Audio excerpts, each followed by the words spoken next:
Hello दोस्तों, नमस्कार। इस वीडियो में आपको बताएंगे रीजनिंग के कुछ प्रश्न और उनको हल करने के शानदार तरीके। तो आइए बढ़ते हैं पहले प्रश्न की ओर। पहला प्रश्न आपके सामने रहा। यहाँ 5 से जो तो 52 हो गया है, तो हम 7 से क्या बना पाएंगे, अब इसे बताना है आपको। तो अगर 5 गुणे 10 करेंगे तो 5 दहम 50 और 2 52 होगा। जैसे कि 5 गुणे 10 और प्लस यहाँ पर 2 कर देंगे तो 50 और प्लस 2 आपका यहाँ पर 52 हो जाएगा।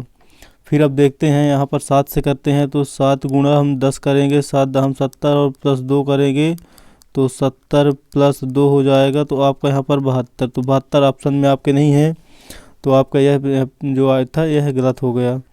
अब इसमें दूसरी मेथड क्या लग जाएगी, आपकी दूसरी मेथड आपको लगाना है। तो दूसरे मेथड में क्या करेंगे आप, 5 का वर्ग करिए तो 5 25 हो गया, और 25 को आप उल्टा जब लिखेंगे तो 5 और 2 लिख देंगे तो 52 हो जाएगा। ऐसे ही आप 7 का वर्ग करेंगे तो 7 सता 49 हो जाएगा।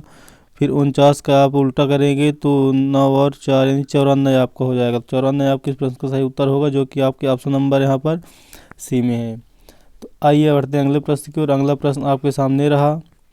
यहाँ पर क्या किया गया, 3 से 8 है, 8 से 24 है, 24 से 48 है, 48 से 120, 120 से 168 है। अब अगला स्टेप क्या होगा आपको बताना है। यहाँ पर किया क्या गया, 3 कैसे आया है, 3 एक अभाज्य संख्या 2 है, तो 2 का वर्ग और माइनस 1 है, 2 का वर्ग होता है 4 और माइनस 1 हो जाएगा आपका, तो 3 बचेगा। तो एक अभाज्य संख्या के वर्ग में माइनस 1 घटाते हुए अगले क्रम में बढ़ना है।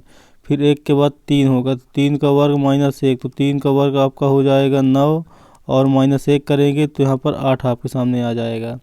इसके बाद 3 के बाद 5 आएगा, तो 5 का वर्ग और माइनस 1 करेंगे तो 5 25 हो जाएगा, और माइनस 1 करेंगे तो यहाँ पर आपका 24 निकल कर आ जाएगा। इसके बाद 5 के बाद आप 7 को करेंगे तो 7 का वर्ग माइनस 1 करेंगे तो 7 सता 49 हो जाएगा, और माइनस 1 करेंगे तो आपका यहाँ पर 48 बचेगा शेष। इसके बाद अब 7 के बाद 9 को नहीं करेंगे, क्योंकि 9 एक अभाज्य संख्या नहीं है, 9 एक विषम संख्या है। लेकिन यहाँ विषम को नहीं शुरू किया गया, क्योंकि अगर विषम लेके चलते तो प्रारंभ स्टार्ट तो 1 से करते, तो 1 से स्टार्ट नहीं किया गया, यहाँ पर 2 से प्रारंभ किया गया है, अर्थात यह एक अभाज्य संख्या का लिया है। तो 9 को नहीं लेंगे, क्योंकि 9 3 से विभाजित है। तो फिर 9 के बाद हो जाएगा 11, तो 11 का वर्ग करेंगे जब, तो 11 का वर्ग होगा आपके पास 121, और माइनस 1 करेंगे तो आपका यहाँ पर 120 बचेगा।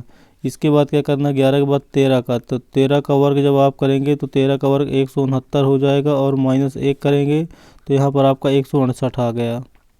अब ऐसे ही हमको 13 के बाद किसका करना, 15 का नहीं करना, क्योंकि 15 3 और 5 से विभाजित है, तो एक अभाज्य संख्या नहीं है। तो 13 के बाद डायरेक्ट अभाज्य संख्या मिलती है आपके पास 17, तो 17 का वर्ग करेंगे तो 17 का वर्ग आप करेंगे तो 289 होगा, और 289 माइनस 1 करेंगे तो आपका यहाँ पर 288 आ जाएगा, जो कि इस प्रश्न का सही उत्तर होगा 288।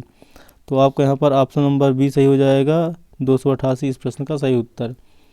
अब बढ़ते हैं अगले प्रश्न की ओर। अगला प्रश्न आपके सामने रहा। यहाँ पर पूछा हुआ निम्नलिखित में से विषम को पहचानना। आपको निम्नलिखित में से विषम पद कौन सा है।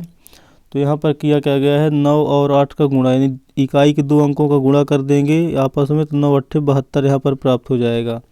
इसके बाद 5 और 7 का जब आपस में आप गुणा करेंगे तो 7 पना 35 प्राप्त हो जाएगा। इसके बाद 3 और 8 का गुणा करेंगे, 3 8 24 प्राप्त हो जाएगा। ऐसे ही जब 6 और 9 का गुणा करेंगे, 6 9 54 होता है, 6 9 54 होता, लेकिन यहाँ पर इसको उलट कर लिख दिया गया 45, तो ये जो तो बराबर यहाँ पर नहीं हुआ, तो यही इसका आंसर हो जाएगा ऑप्शन नंबर आपका डी। निम्नलिखित में से चारों पदों में से यह भिन्न है, जबकि ऊपर के 3 किसी एक समान में है। अब बढ़ते हैं अगले प्रश्न की ओर। अगला प्रश्न आपके सामने रहा।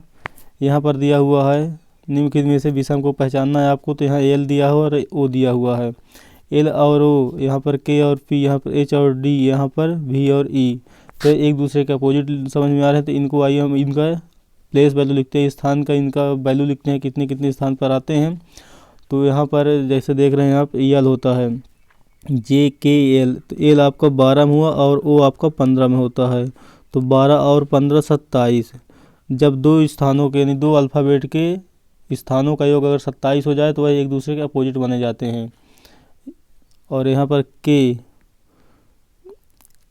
जे के, तो यहाँ पर के है 11 में, फिर ए ओ है पी है 16 में, तो 15 11 और 16 आपका यहाँ पर भी 27 हो गया, यानी यह भी एक दूसरे के अपोजिट है।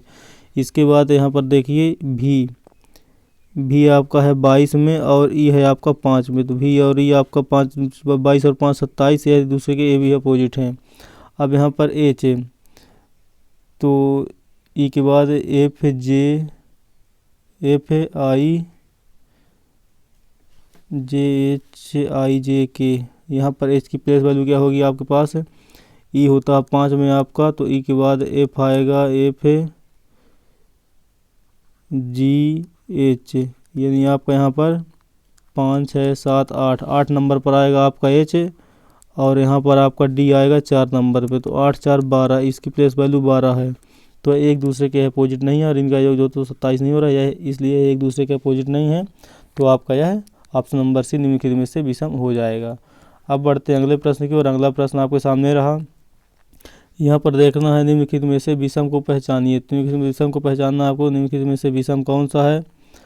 तो आइए इनको देखते हैं, इनका योग करिए, फिर यह किसी एक प्रॉपर संख्या से डिवाइड होंगे सभी के योग।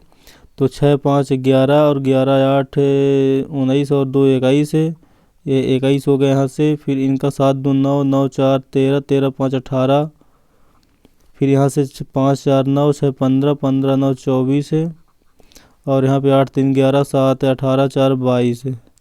अब देख रहे हैं कि यह 7 21 हो तो 3 से विभाजित है पूरा है, 18 3 से विभाजित है पूरा, 24 3 से विभाजित है पूरा, लेकिन 11 21 3 से विभाजित नहीं है। तो इसलिए आपका ऑप्शन नंबर यहाँ पर डी सही हो जाएगा इस प्रश्न का सही उत्तर, क्योंकि यह 3 से विभाजित नहीं है। अन्य ऊपर के 3 के सभी अंकों के योग या अंकों के योग बोले या कि संख्या बोले 3 से विभाजित है, और यह चौथा पद 3 से विभाजित नहीं है।